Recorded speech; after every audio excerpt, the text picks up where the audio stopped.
The penultimate presentation for today is Benny Czarny. He is the CEO of OPSWAT. He's here today to present his paper on the challenges of scanning binaries using multiple anti-malware engines. Benny? All right. So good afternoon, everybody. As mentioned, my name is Benny. I'm the CEO of OPSWAT. First, I'd like to thank West Coast Lab for providing us the opportunity to sponsor AVAR the second time. What I'm going to talk about today is the value of multiscanning. I'm sure that many of you are familiar with multiscanning, or the concept multiscanning is not going to be new to many of you, or maybe even all of you. Though I'm going to talk about trying to measure the value, or what are the benefits that we are really gaining, and trying to quantify, to provide as many numbers as we can to that.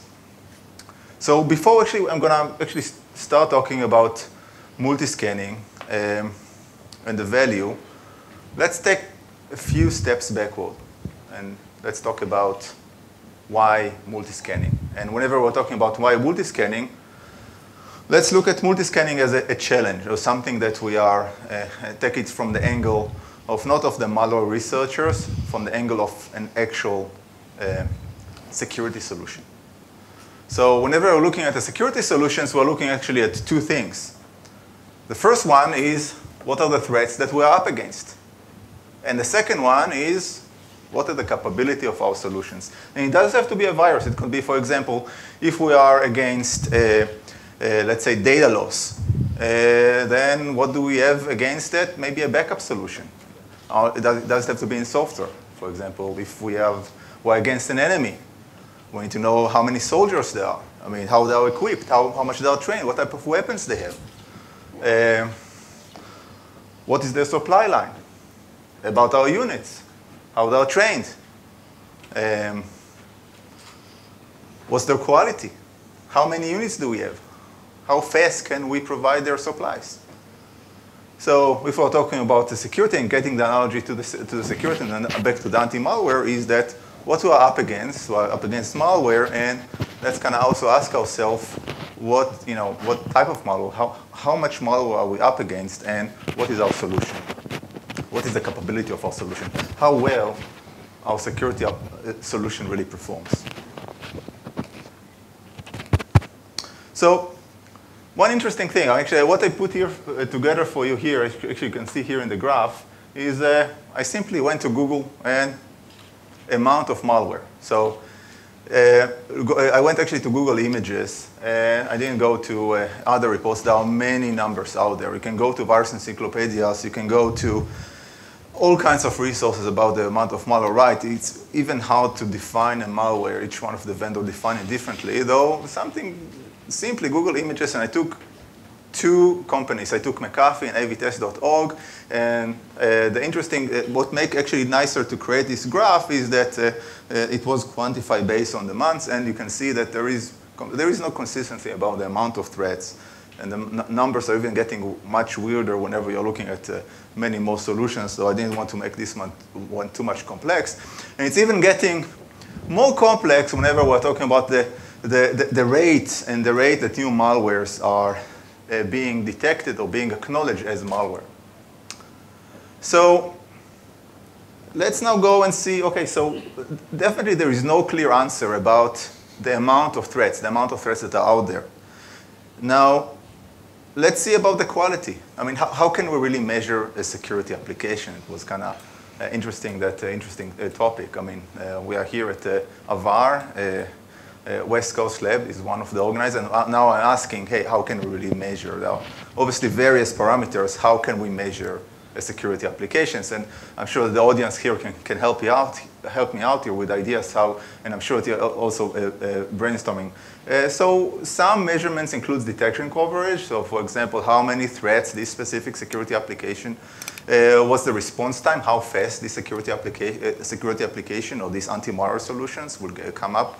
Operating system compatibility, which virus built-in really likes to do, amount of false positives, AV comparatives like to address that, also other solutions, and a bunch of other metrics that you'll see, I'm sure, today and tomorrow.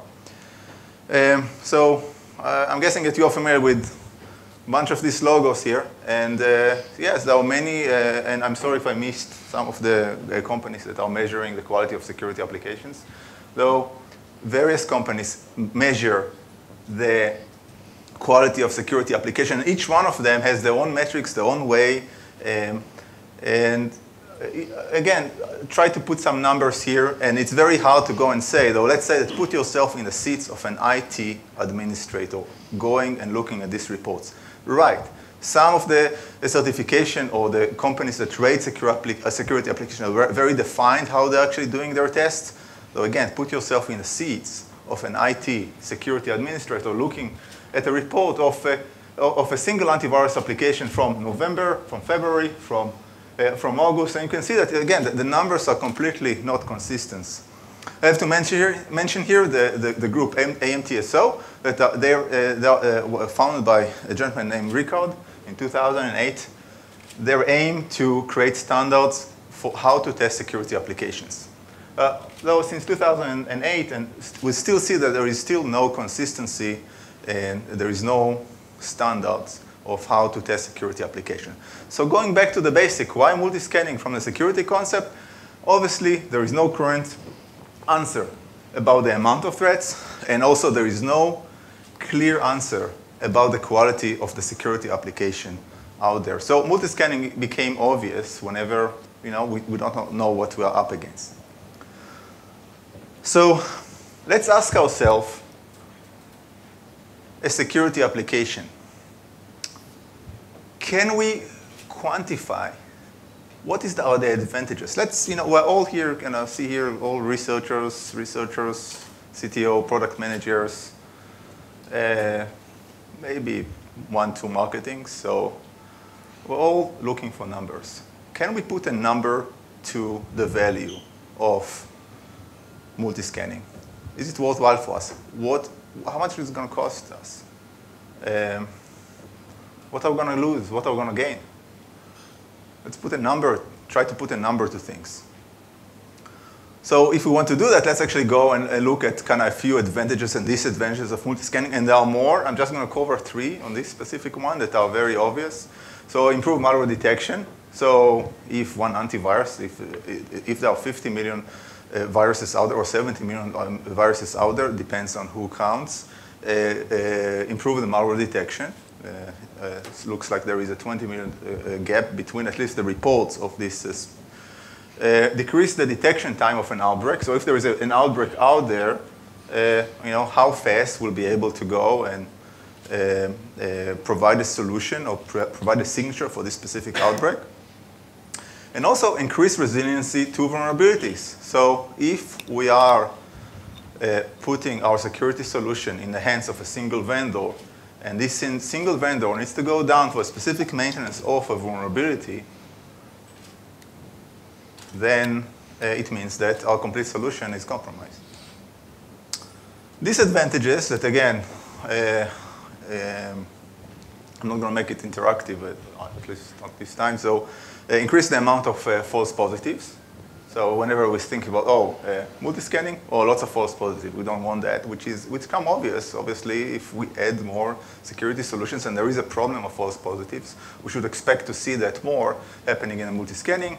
Decrease the performance. So we obviously will need more CPU power to come up with multi-scanning. It's costly, and we'll go over the, some metrics to calculate cost.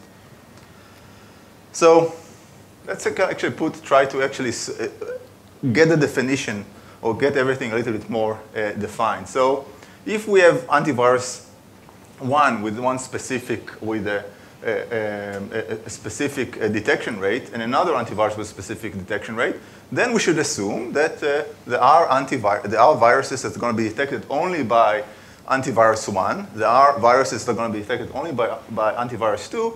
And obviously, there are viruses that are going to be detected by both. So detected by both, why should, let's really kind of focus on this green stuff here.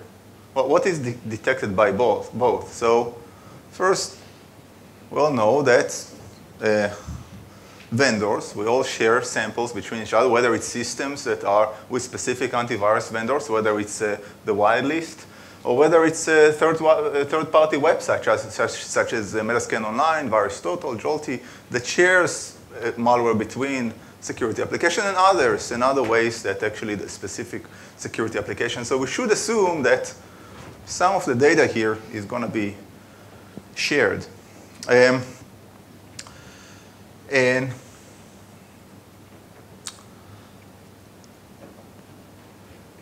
then let's actually now go to a specific security solution. And let's actually try to define what makes a specific antivirus unique. So number one is the quality of the software code. So if we're up against 50 million threats, we should assume to have some bugs, right? Or not to have bugs, which means that even if the specific vendor is familiar with a specific signature, nobody says or nobody guaranteed that this specific solution, this specific anti-malware engine is not going to have an issue or a software glitch on this specific virus. Well, there's going to be the algorithm for the engine of the behavioral and viruses that are not known.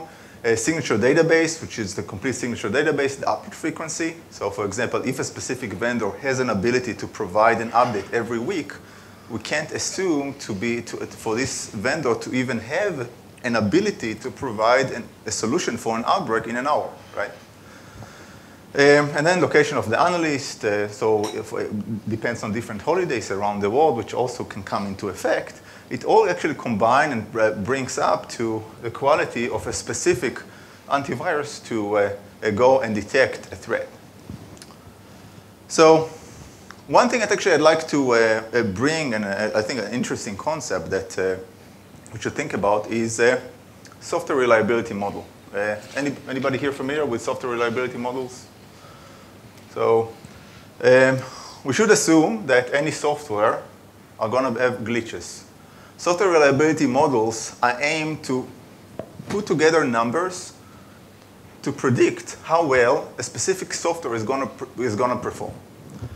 And there are various ways, there are various models to go and check software reliability models. Some of them are linear, some of them are exponential.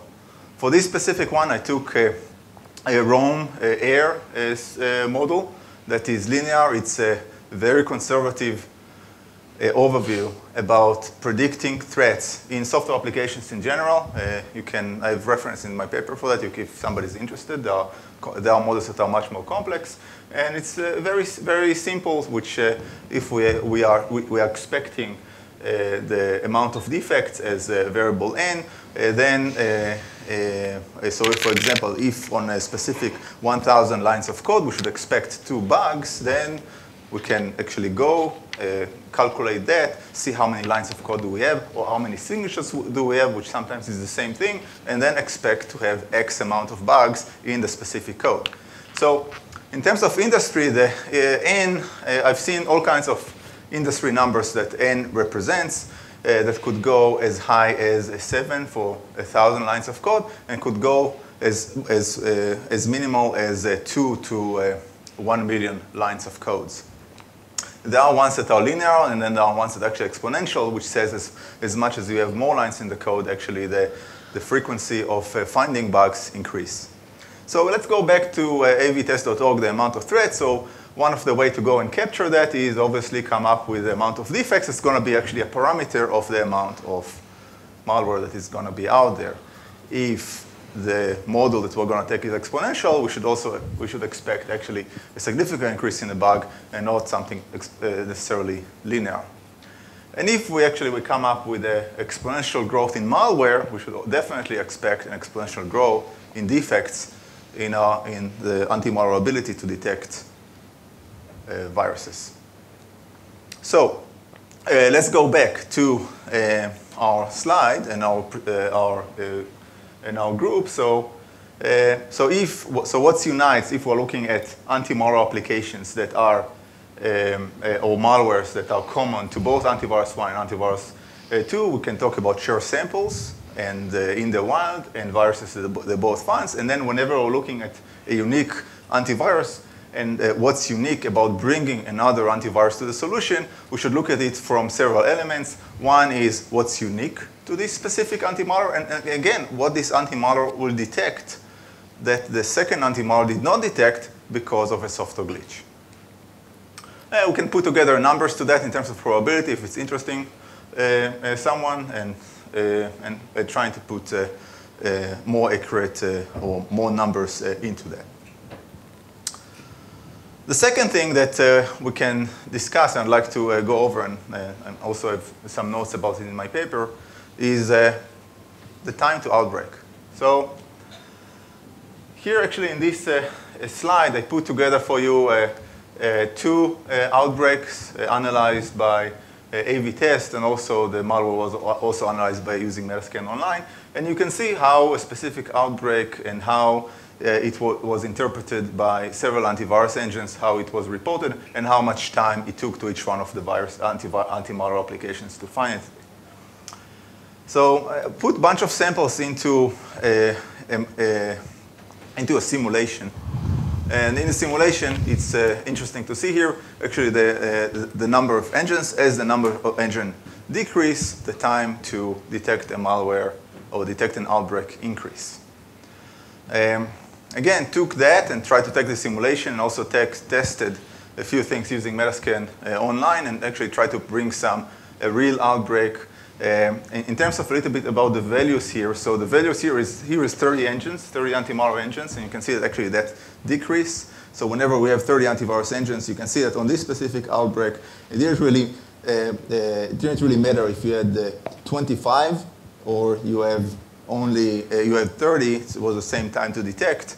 However, it's pretty much, and then actually the yellow line here is actually hours. On this specific one, after 50 hours was the first, the worst anti-malware to detect this malware. And on this specific one, it's again straightforward. Pretty much finding the minimum time for an anti-malware to detect a malware. What's the challenge that we're going to have here? And the idea is updating the anti-malwares, right? Because we are assuming that in a multi-scanning solution, all of the anti-malware engines are going to be up to date, which could be a challenge, especially whenever we're talking about 30 anti-malware engines. The third element that seeing as advantages of anti-malware, and again trying to quantify that, is resiliency to engine vulnerabilities. So looking at CERT, looking at Soconia websites, trying to put together in the past 3 years vulnerabilities on 4 different engines, and you can see that vulnerability could happen once or twice in a period of 3 years. So trying to actually put together some numbers to that, and then whenever we're looking at known vulnerabilities, we should assume that if there are known or unknown vulnerabilities in antivirus 1 and or known in antivirus vulnerabilities number 2, what we should actually expect is to see that at any given time, we do not have a vulnerability in antivirus A and antivirus B. And here, actually, we have another challenge, assuming that a vulnerability is not going to harm the multi-scanning solution, right? So we went over advantages and tried to actually quantify the advantages, which and now let's go to the disadvantages in terms of how we're trying to define those. So let's talk about actually false positives. So false positive, again, one of the things that we should assume that as much as we have more anti-malware engines to a given solution, we should have much more false positives. Though, just mentioned actually a few minutes ago that anti-malware shares malwares, right? There are still sites like Metascan Online, VirusTotal, Whitelist, poisoning each other databases, which also is something that is very possible.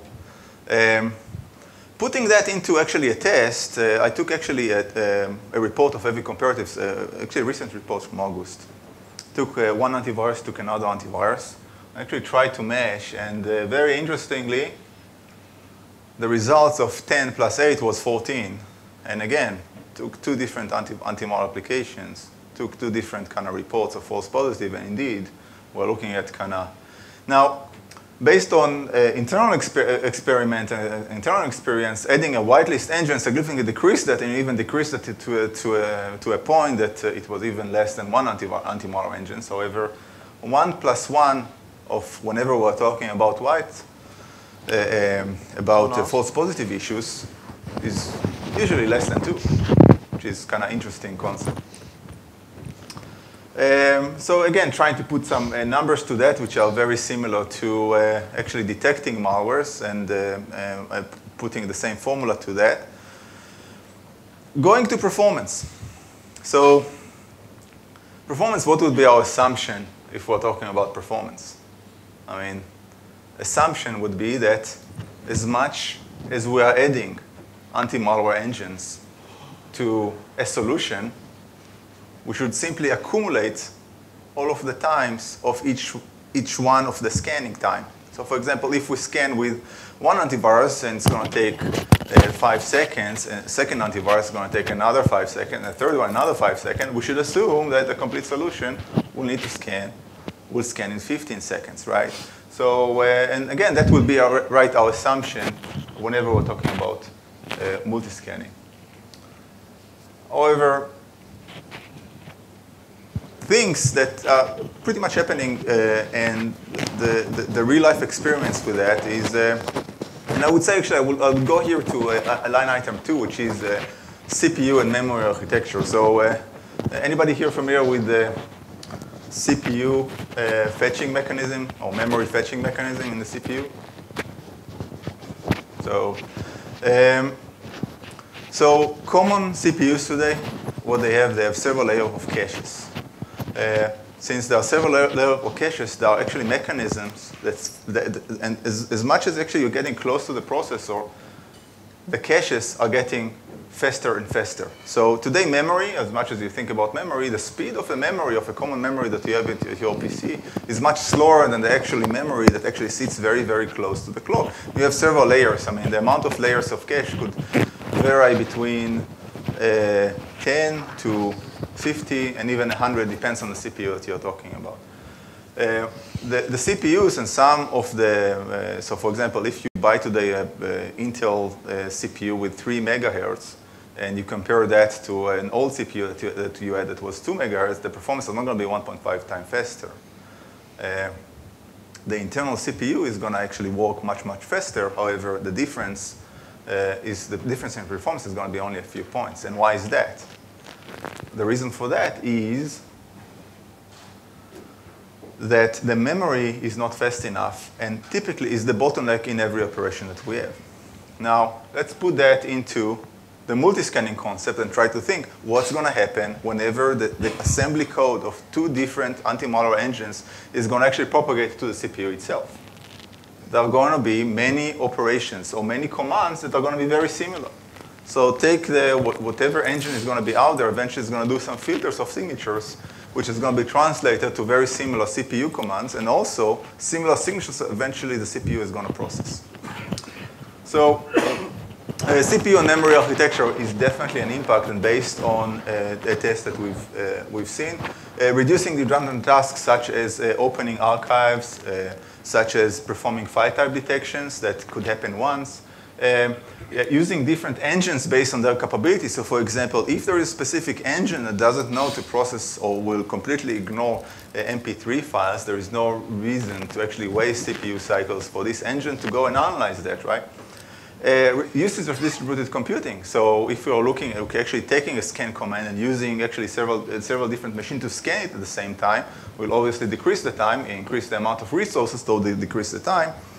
And for scanning in memory, preventing touching the disk as much as possible is always. And that's actually, whenever we're talking about this multi-scanning solution, we found that common to many security solutions or many multi-scanning solutions out there, not necessarily manufactured by OPSWAT, and there are many of those, as you can know. So putting some numbers and actually looking at the numbers here of multi-scanning, that's something that is very, very hard to go and measure, just because it so much varies based on the amount of engines, the amount of the type of hardware that you are going to work and the amount of code that you are going to work, and also the type of files that you're going to scan. And clearly here, actually, if you're looking at the presumed speed, that's going to be, and the actual speed, whenever you're looking at a specific, whenever you're looking at, and the tests here were done with 1 engine, 3 engines, and 8 engines. And I'm hoping that next year we'll have more data to share with many more engines.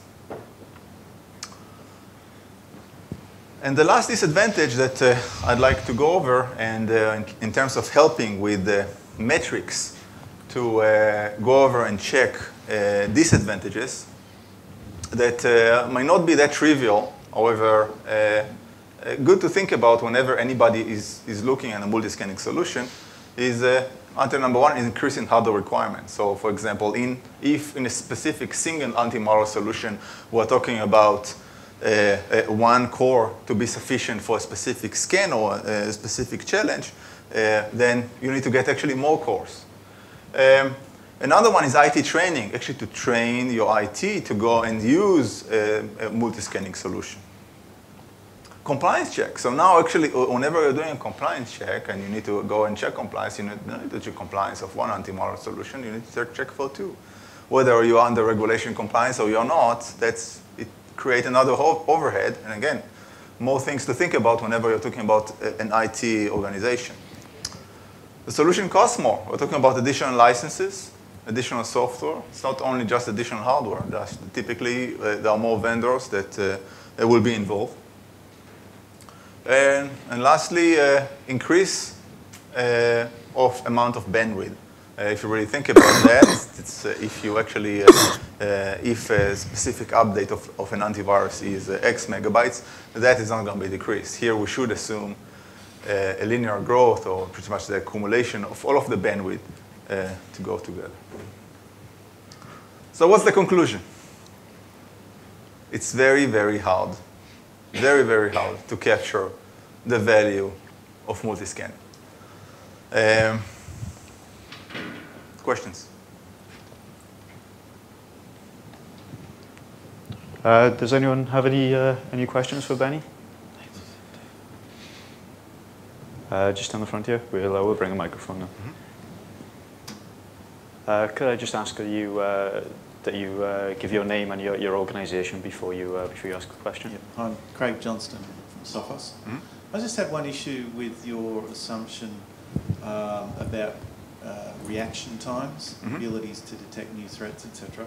And you mentioned, like, and I know it's an exaggerated example, you said that a company that puts out updates once a week, it can be expected to not necessarily respond quickly to new threats.